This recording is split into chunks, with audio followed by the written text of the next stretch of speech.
당신이 누려야 할 권리를 찾아갑니다. 청취자 여러분 안녕하십니까? 자유북한 방송에서 보내드리는 북한 인권 이야기 시간의 예린입니다.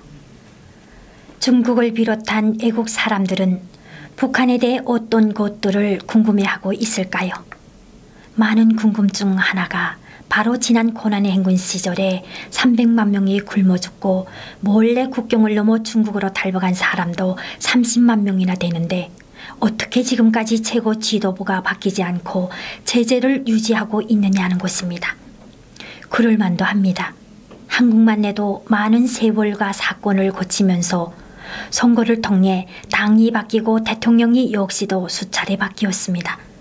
어느 나라에나 정권 교체가 있고 심지어 대통령이 부정부패를 저질렀다면 대통령 자리에서 내려와 감옥에 가는 것은 당연한 일인 것인데 애국 사람들은 사람들을 굶겨 죽인 경제 실패 속에서도 북한 정권이 유지되는 이유를 궁금해할 수밖에 없습니다.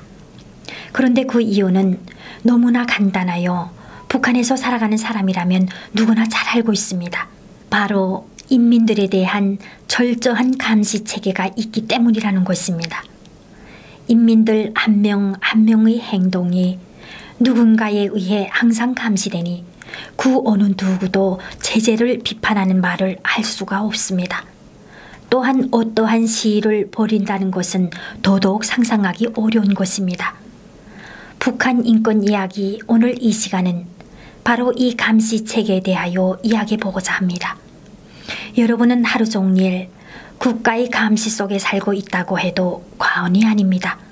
직장생활 등 바깥 일에서부터 가정에 이르기까지 치밀하고 물샐 틈 없는 감시체계가 인민들을 옥죄고 있습니다.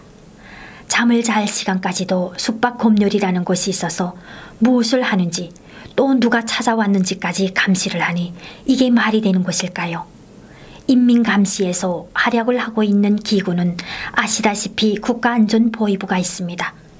국가의 안전을 책임진다는 부서지만 사실상 인민감시기구라고 봐도 됩니다. 기업서는 물론 말단 행정구역인 리와 동해까지 보위원이 배치되어 있습니다. 매 학교마다 담당 보위원이 있고 군대 조직에는 보위사령부가 있습니다. 그러니 북한에서 지도부를 반대하는 시위라는 것은 생각조차 하지 못하고 인민들은 자신의 생각이나 의견을 제대로 말할 수도 없습니다. 그런데 북한이 인민들을 감시하고 그것으로 처벌하는 일은 북한에서는 아주 당연시되고 있지만 국제사회에서는 있어서는 안 되는 인권 침해 행위로 여겨지고 있습니다. 북한의 감시 방법은 매우 다양합니다. 그 중에서도 가장 기본적인 것은 인민반장을 이용한 공개적이고 자연스러운 감시입니다. 이들 인민반장이야말로 감시의 제1선이 아닐까 생각합니다. 인민반장은 일상적으로 가정집들을 돌면서 해당 인민반의 가정집 내부를 잘 알고 있습니다. 또 누구네 집에 어떤 손님이 왔고 그 집에 무슨 일이 있었는지도 속속들이 알고 이를 보안원이나 보위원에게 보고를 하게 됩니다. 그래서 인민반장의 말 한마디가 한 가정의 운명을 완전히 바꾸기도 한 신뢰를 여러분들은 보셨을 것입니다. 또 인민반장을 잘못 만나 누명을 쓰고 억울하게 탄광이나 애진 마을로 쫓겨간 사람들이 우리 주변에는 참 많습니다. 다음으로 몰래 활동하는 감시원이 있으니 그것은 보위원들의 공작소조, 즉 비밀정보원입니다. 이 공작소조는 선보라는 가정에서부터 철저히 비밀에 붙여져 가족들까지 모르게 합니다. 그러기에 가깝게 생활하는 사람들의 일까지 고발해야 한다는 점에서 비인간적이라고 하겠습니다. 특히 중학교 학생들까지 정보원으로 선발해서 평생을 김정일과 노동당을 반대하는 사람들을 감시하게 만들고 있습니다. 이 밖에도 국가의 감시 행위라고 보기 어려운 것도 있습니다. 국가안전보위부 7초가 그것입니다. 7초는 김정일 가계의 비밀을 지키고 소위 백두산 줄기를 인민들 사이에서 신성한 존재로 인식되도록 유지하는 것입니다. 아마 여러분들은 김정일에게 자식이 있는지 또 몇 명이나 되는지 그리고 숨겨둔 첩이 있을지 모른다는 것에 대해 잠시라도 궁금해했다기는 쥐도 새도 모르게 사라지게 된다는 사실을 잘 알고 계실 겁니다. 그런데 이처럼 국가가 인민들을 감시하는 것은 국제적으로는 용납되지 않는 인권 침해에 해당되는 일입니다. 그것도 비밀정보원을 동원해서 인민들의 일거수일투족을 검시하는 것은 지구상 어떤 나라에도 찾아보기 어렵습니다. 미국에서는 50년 전인 1968년에 이런 일이 있었습니다.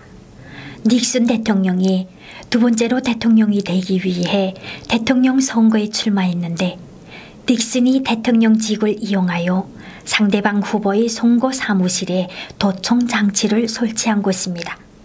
그런데 나중에 도청을 했다는 사실이 발각되어 닉슨은 대통령에 당선되고도 사임을 하게 되었습니다. 이것이 유명한 미국의 워터게이트 사건입니다. 이 사건은 물론 공정하지 않은 방법으로 대통령이 되려 했다는 것에 대한 교훈으로 여겨지지만 도청 같은 행위가 얼마나 불법적인 것으로 여겨지는지를 알 수 있게 해줍니다. 국제사회가 이렇게 국가에 의한 감시 행위를 금지하는 것은 인민들의 자유를 심각하게 침해할 수 있다고 생각하기 때문입니다. 또한 감시는 개인이 보상받아야 할 사생활을 침해하는 것입니다.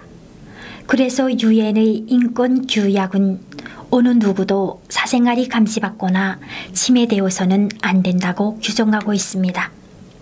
이러니 북한의 감시 체계는 참으로 기가 찹니다. 비밀정보원과 치밀한 감시 체계로 인해 서로가 믿지 못하고 감시하는 사회가 돼버렸습니다. 그런데 문제는 북한의 지도부가 스스로 감시 행위를 그만두지는 않는다는 것입니다. 지금처럼 장마당이 성하고 인민들이 자유를 갈구하고 있는 시점에서는 더욱 그렇습니다. 그렇다면 감시 체계를 허물어내는 일은 바로 여러분, 북한 인민들이 스스로 시작해야 합니다.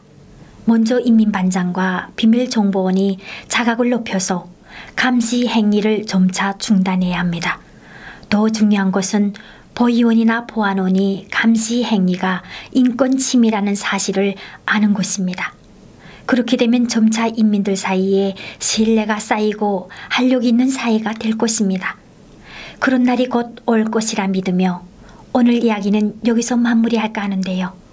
자유북한 방송에서는 부당하게 고통을 받았던 인민들의 이야기들을 통하여 북조선의 인권 상황이 개선되기 위해 노력하고 있습니다.